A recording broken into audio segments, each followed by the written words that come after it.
জামায়াত ইসলামীর সঙ্গে জোট গড়তে গিয়ে বড় ধরনের রাজনৈতিক সংকটে পড়েছে জাতীয় নাগরিক পার্টি এনসিপি। দলটির ভেতরে শুরু হয়েছে তীব্র বিদ্রোহ, তৈরি হয়েছে ভাঙনের আশঙ্কা। জামায়াতের সঙ্গে রাজনৈতিক সমঝোতার বিরোধিতা করে এনসিপির আহ্বায়ক নাহিদ ইসলামের কাছে চিঠি দিয়েছে দলের কেন্দ্রীয় ৩০ জন নেতা। চিঠিতে তারা এই জোটের দলের আদর্শ জুলাই গণ অভ্যুত্থানের চেতনা ও গণতান্ত্রিক নৈতিকতার পরিপন্থী বলে উল্লেখ করেছেন। শাহ সিমেন্ট, তুমি আমি মিলে বাংলাদেশ নির্মাণে নাম্বার 1।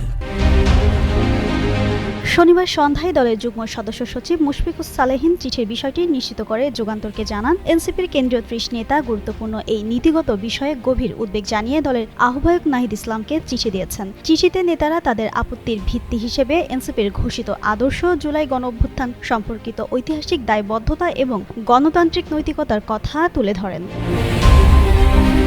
এরই মধ্যে পদত্যাগ করেছেন দলের সিনিয়র যুগ্ম সদস্য সচিব ডক্টর তাসনিম জারা। তিনি ঘোষণা দিয়েছেন ঢাকা ৯ আসনে স্বতন্ত্র প্রার্থী হিসেবে নির্বাচন করবেন। পাশাপাশি আরও কয়েকজন শীর্ষ নেতা পদত্যাগের ইঙ্গিত দিয়েছেন।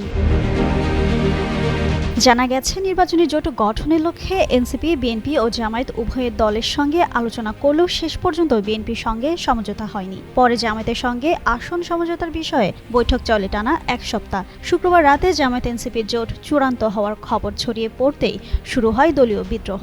জামায়াতের সঙ্গে জোট করতে আপত্তি জানিয়ে চিঠি দেন ৩০ নেতা। এদিকে জুলাই বিপ্লবের মিত্র শক্তি হিসেবে জামায়াতের পক্ষে জোট করতে শনিবার ৭০ জন কেন্দ্রীয় নেতা নাহিদ ইসলামকে পাল্টা চিঠি দেন। আজ যে কোনো সময় এই জোট চূড়ান্ত ঘোষণা হতে পারে বলে আভাস পাওয়া গেছে। জিন্নাত আরা ঋতু, যুগান্তর নিউজ।